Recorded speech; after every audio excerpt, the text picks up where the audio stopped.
The fluorescent lights of the executive boardroom cast harsh shadows across Thomas Kahn's face as his pupils suddenly dilated to twice their normal size. Ruby Johnson, polishing the mahogany conference table just feet away, froze mid-motion as she watched the CEO's eyes transform into something that made her nursing textbooks flash through her mind like warning sirens. Little did anyone in that room know that they were witnessing the first signs of a medical emergency that would either kill Thomas Kahn within hours, or reveal the extraordinary bond between a struggling single mother and one of the city's most powerful men. But let me take you back to where this life-changing moment really began. Ruby Johnson had been cleaning the Kahn mansion for 3 years, but she was so much more than just a maid. Every Tuesday and Thursday evening, after scrubbing floors and polishing silver, she'd rush across town to attend nursing classes at the community college. Her dream was simple: give her 8-year-old daughter Maya a better life than she'd had growing up in the projects. The nursing program was her ticket out, but it meant working 18-hour days and surviving on 3 hours of sleep most nights.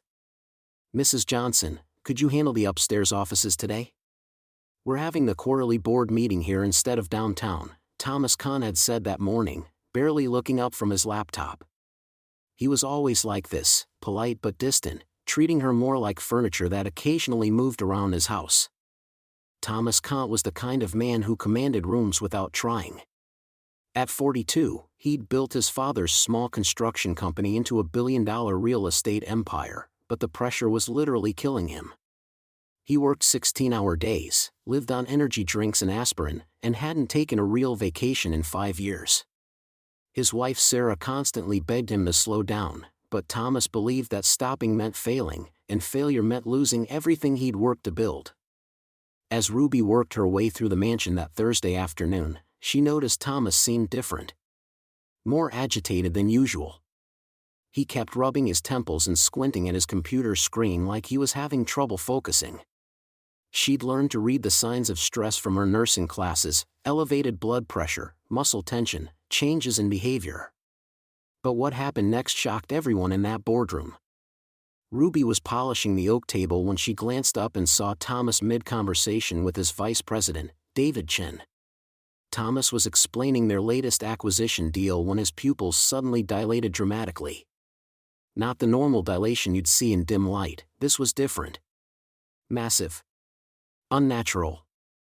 Ruby had just studied neurological symptoms the week before, and every alarm bell in her head started ringing. "The Portland project should net us $12 million by Christmas, assuming we can navigate the zoning issues." Thomas continued talking, completely unaware that his eyes looked like someone had dropped black ink into 2 pools of blue water. Ruby's hands trembled as she continued polishing, but her mind raced through everything Professor Martinez had taught them about sudden pupil changes. Severe head trauma. Drug overdose. Increased intracranial pressure. Brain aneurysm. The last possibility made her stomach drop. Thomas showed all the classic signs she'd memorized: the headaches, the altered behavior, and now this. This decision would change everything for both of them. "Mr. Chen, could you give us 5 minutes? I need to discuss the quarterly cleaning budget with Mrs. Johnson," Ruby interrupted, her voice steadier than she felt. David looked surprised but gathered his papers and left. Thomas glanced up at Ruby with mild irritation, but when their eyes met, she saw something that confirmed her worst fears. Behind those dilated pupils was confusion, like he was struggling to focus on her face. "Sir, I need you to listen to me very carefully," Ruby began, setting down her cleaning cloth. "When did you last see a doctor?" "What?" "Ruby, I don't have time for. Your pupils are extremely dilated, and you've been showing signs of neurological distress all week. I'm studying to be a nurse, and I think you might be having a medical emergency." Thomas laughed, but it sounded forced. "I'm fine. Just tired. We have 3 more meetings today in." But the real shock was still coming. As Thomas tried to stand up from his chair, he stumbled slightly and gripped the table for support. For just a moment, his confident facade cracked, and Ruby saw fear flash across his face. "Mr. Kant, brain aneurysms can be silent killers. They show symptoms exactly like what you're experiencing right now. If I'm right, and we don't get you to a hospital immediately, you could. Ruby couldn't finish the sentence, but they both understood what she meant. The afternoon sun streaming through the mansion's windows seemed to dim as the weight of her words settled between them. Thomas Kant, who had spent his entire adult life believing he could control everything through willpower and determination, was facing something that no amount of money or influence could fix. And the only person who seemed to understand the danger was his maid, a woman whose medical knowledge might be the only thing standing between him and death. Ruby watched as Thomas processed what she'd said, his dilated eyes searching her face for any sign that she might be wrong. But deep down, some part of him knew she wasn't. Ruby's heart pounded as she watched Thomas stride toward his office, those unnaturally dilated pupils still haunting her thoughts. She had to act now, before it was too late. Drawing from every ounce of courage her grandmother had instilled in her, Ruby quickened her pace and called out, "Mr. Kant, please wait." Thomas turned, his expression shifting from surprise to mild irritation. "Ruby, I really don't have time right now. The Peterson contract needs my attention, and I have the board meeting in 20 minutes. Sir, I need to talk to you about your eyes," Ruby pressed, her voice trembling but determined. "They're not normal. The pupils are." "My eyes are fine," Thomas interrupted, adjusting his tie with sharp, agitated movements. "I appreciate your concern, but I have a company to run." Ruby stepped closer, her cleaning supplies forgotten in the hallway. "Mr. Kant, I'm taking nursing classes at the community college. Last month, we covered neurological emergencies, and what I'm seeing." She paused, gathering her courage. "Your pupils are blown wide, and with your recent headaches, the stress you've been under, this could be serious." Thomas rubbed his temples, a gesture Ruby had noticed him making more frequently over the past few weeks. "Ruby, I understand you're trying to help, but I can't just abandon my responsibilities because of a headache. This isn't just a headache." Ruby's voice rose with urgency. "In class, Professor Martinez showed us slides of patients with cerebral aneurysms. The dilated pupils, the headaches, the way you've been squinting at lights, these are warning signs." The word aneurysm seemed to slice through Thomas's dismissive armor. His hand instinctively moved to his head again, and for the first time, Ruby saw a flicker of genuine concern cross his features. "An aneurysm? That's..." Thomas faltered, his usual commanding presence wavering. "That's a very serious accusation to make without medical training." "I may not be a nurse yet, but I know what I learned," Ruby insisted, her mind flashing back to that particular lecture. Professor Martinez had been so emphatic about recognizing the signs early. She told us stories about patients who ignored symptoms and didn't make it to surgery in time. Thomas glanced at his watch, then toward his office where important documents awaited his signature. The Peterson deal was worth millions, and the board was expecting his presentation. But Ruby's words had planted a seed of fear that was rapidly growing. "Even if you were right," Thomas said slowly, "I have obligations. The Peterson meeting alone represents..." "Money won't matter if you're dead," Ruby interrupted, her voice cracking with emotion. "Mr. Kant, I've been cleaning this house for 3 years. I've seen you work through flu, through family emergencies, through everything. But this is different. Your body is trying to tell you something." Thomas studied Ruby's face, seeing something he'd never noticed before, not just concern, but the kind of fierce determination that reminded him of his own mother. Ruby wasn't just an employee worried about her job, she was a human being genuinely frightened for his life. "The Peterson contract," Thomas began weakly. "Can wait," Ruby finished. "Please, let me drive you to the hospital. If I'm wrong, you'll be back in an hour, and you can fire me for overstepping. But if I'm right..." She didn't finish the sentence, but Thomas could see the unspoken words in her eyes. If she was right, she might be saving his life. Thomas looked at his reflection in the hallway mirror, really seeing himself for the first time in weeks. His pupils were indeed strangely dilated, creating an almost hollow look in his eyes. When had that happened? How long had he been walking around like this, too busy to notice his own deteriorating condition? 1 hour, Thomas said finally, his voice barely above a whisper. But if this turns out to be nothing, we never speak of it again. Ruby nodded quickly, already moving toward the garage. I'll get your car keys. No, Thomas said, surprising himself with his decision. You drive. Something tells me I shouldn't be behind the wheel right now. As they headed toward the garage, Thomas couldn't shake the feeling that this impulsive decision would change everything, but he had no idea just how dramatically their lives were about to be turned upside down. Ruby gripped the steering wheel with white knuckles as they pulled out of Thomas's driveway, her Honda Civic humming with urgency beneath them.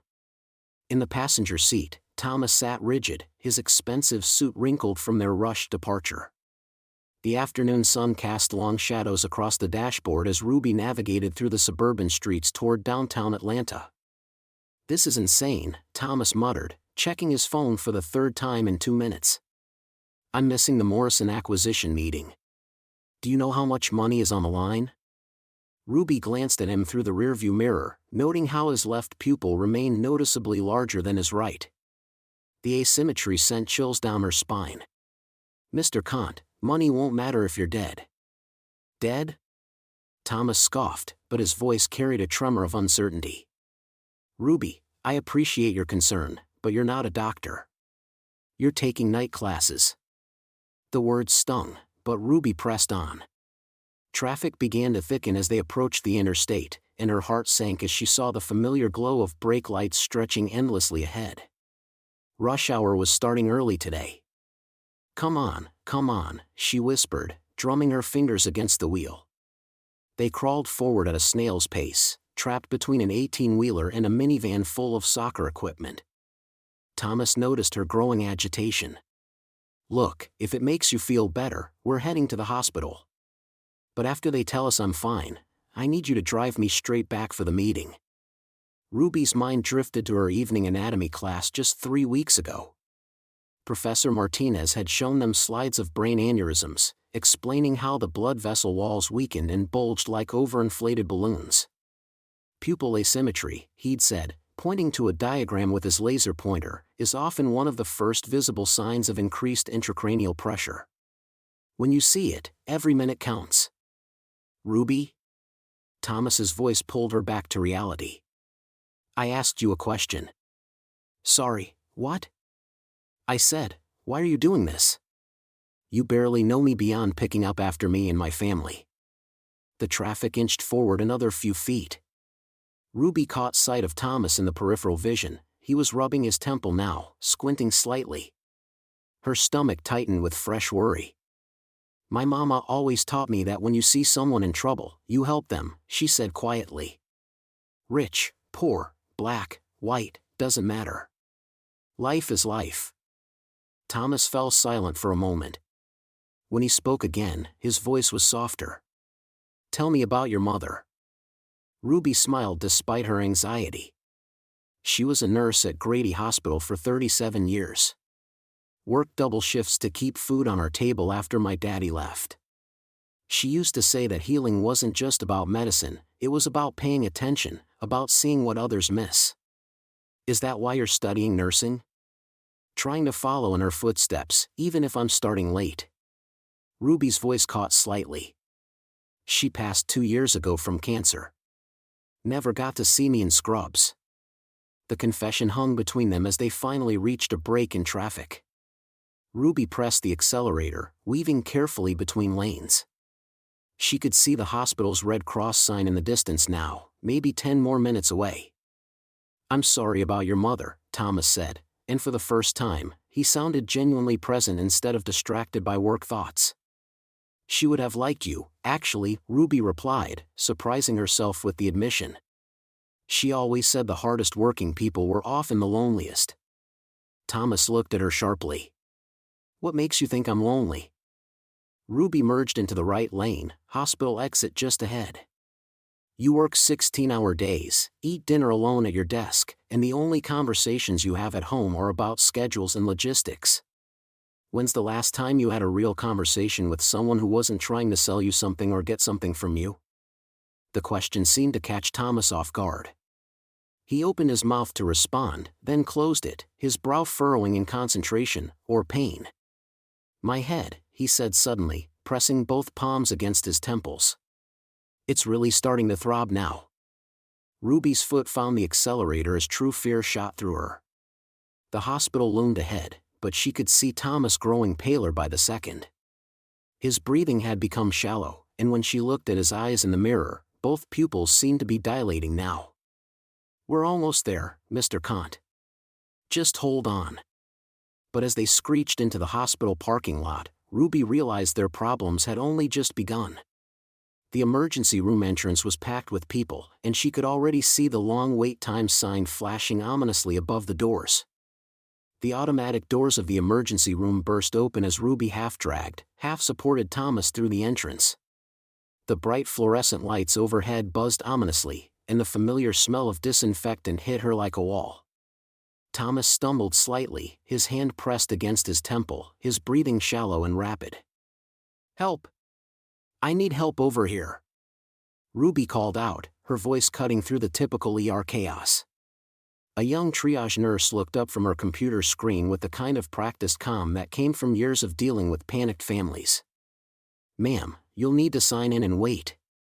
"No, you don't understand," Ruby interrupted, her voice rising with desperation. "This man is showing signs of a brain aneurysm. His pupils are dilated, he's experiencing severe headache, nausea, and his coordination is deteriorating by the minute." The nurse glanced at Thomas, who was now leaning heavily against the reception desk, his face pale and sweaty. "I understand your concern, but we have protocols. Fill out these forms in." "Forms?" Ruby's voice cracked with disbelief. "Look at him. I'm telling you, I've studied this in my nursing classes. Every minute we waste could mean the difference between life and death." But the bureaucratic machine kept grinding forward. The nurse handed her a clipboard thick with paperwork. Insurance information, medical history, emergency contacts. Ruby watched in horror as Thomas's condition continued to worsen before her eyes. His left hand began to tremble uncontrollably, and when she looked into his eyes, she could see confusion creeping in where sharp intelligence had been just hours before. "Thomas, stay with me," she whispered, guiding him to a plastic chair. "We're going to get you help, I promise." Minutes ticked by like hours. Ruby filled out what she could, but so much of Thomas's medical information was unknown to her. The waiting room was packed with other patients, a construction worker with a bleeding hand, an elderly woman with labored breathing, a mother holding a crying infant. Everyone waiting their turn in the medical lottery. Then, just as a doctor finally appeared at the triage station, the lights flickered once, twice, and went out completely. Emergency backup lighting kicked in seconds later, casting everything in an eerie red glow. The heart monitors attached to various patients began beeping erratically as the power surge disrupted their readings. Staff members rushed around, checking equipment and reassuring patients. "Great, just great," Ruby muttered under her breath, watching as medical personnel scrambled to reset machines and restore normal operations. In her arms, Thomas's head lolled against her shoulder, his breathing becoming increasingly shallow. "Ruby?" Thomas's voice was barely a whisper. I can't see clearly. Everything's getting dark around the edges." Ruby's heart hammered against her ribs. This was exactly what her instructor had warned them about, the progression of symptoms that indicated an aneurysm was reaching critical stages. She had to act now. Standing up with renewed determination, Ruby marched straight to the nurse's station, supporting Thomas with one arm. "Listen to me," she said firmly to the head nurse who was dealing with the power situation. "I don't care about protocols, I don't care about forms, and I don't care about your backup systems. This man is going to die if he doesn't get immediate medical attention." The nurse looked up, irritated. "Ma'am, we've had a power situation, and his name is Thomas Kant. He's 42 years old. 30 minutes ago, his pupils became severely dilated. He's experiencing the worst headache of his life, nausea, sensitivity to light, and now his vision is compromising. His motor skills are deteriorating rapidly." Ruby's voice rose with each symptom she listed. "Either you get him to a doctor right now, or I'm going to make sure everyone in this room knows that your hospital let a man die from bureaucratic negligence." The authority in her voice, combined with the medical terminology and her obvious distress, finally broke through. The head nurse took one look at Thomas, whose condition was visibly deteriorating even in the red emergency lighting, and immediately called for Dr. Martinez. As the doctor rushed over, Ruby felt a momentary surge of relief. But Thomas's grip on her hand was weakening, and she could see something in his eyes that terrified her more than anything else, the look of someone who was slipping away. The power flickered back on just as Dr. Martinez began his initial examination, but Ruby knew they were still racing against time. The question now wasn't whether they'd found help, it was whether they'd found it soon enough. The medical team springs into action the moment the CT scan results appear on the monitor. "We've got a cerebral aneurysm, approximately 8 millimeters, showing signs of expansion," Dr. Martinez announces to her team, her voice cutting through the controlled chaos of the trauma bay. "We need to get him to her stat." Ruby watches through the glass partition as nurses wheel Thomas toward the elevator, his face pale but his eyes now focused with a clarity that wasn't there before. He catches her gaze and mouths "thank you" before the elevator doors close. She presses her hand against the cold glass, her heart pounding with a mixture of relief and terror. The next 4 hours feel like an eternity. Ruby sits in the surgical waiting room, still wearing her cleaning uniform, her hands clasped tightly in her lap. She thinks about her nursing textbooks, about Professor Chen's lecture on recognizing the subtle signs of neurological emergencies. "Trust your instincts," he had said. "Sometimes you'll be the only one who notices what everyone else misses." Thomas's wife Sarah arrives first, followed by his teenage daughter Emma. Sarah's initial confusion about who Ruby is quickly transforms into overwhelming gratitude when she learns what happened. "You saved his life," she whispers, tears streaming down her face. "How can we ever thank you?" "You don't need to thank me," Ruby replies softly. "I just did what anyone would do." But deep down, she knows that's not entirely true. Not everyone would have trusted their gut feeling enough to act. Not everyone would have pushed past the dismissive responses and the obstacles. Dr. Martinez emerges from the operating room at 2:47 a.m., still wearing her surgical scrubs. The surgery was successful, she announces, and Ruby feels her knees nearly buckle with relief. "We were able to repair the aneurysm before it ruptured. If he had waited even another few hours." She doesn't need to finish the sentence. Everyone in the room understands how close they came to a very different outcome.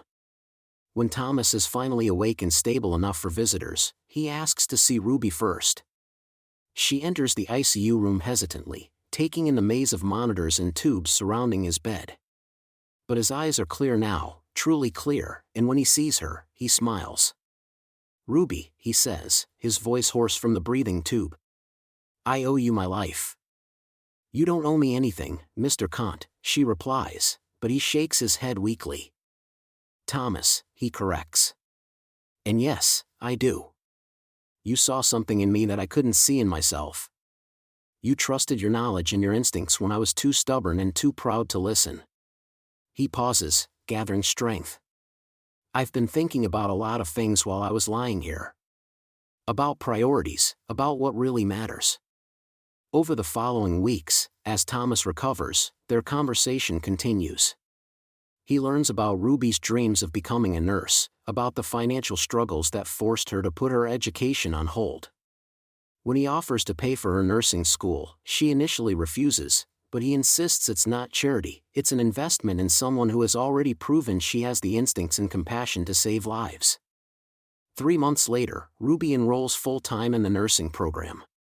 Her story spreads through the hospital community, becoming a powerful reminder that life-saving observations can come from the most unexpected sources. The janitor who notices a patient's irregular breathing, the cafeteria worker who recognizes the signs of a stroke, the security guard who spots someone in distress, they all have the potential to make a difference.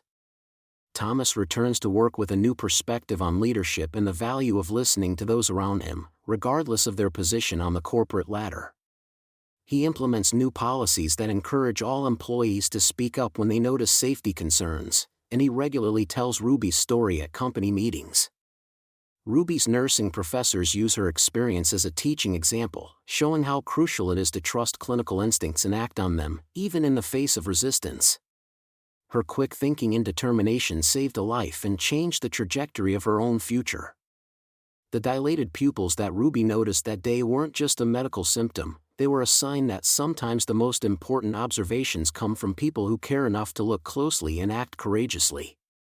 Her story reminds us that heroes don't always wear scrubs or lab coats. Sometimes they carry cleaning supplies and have the wisdom to trust what they see, even when others can't.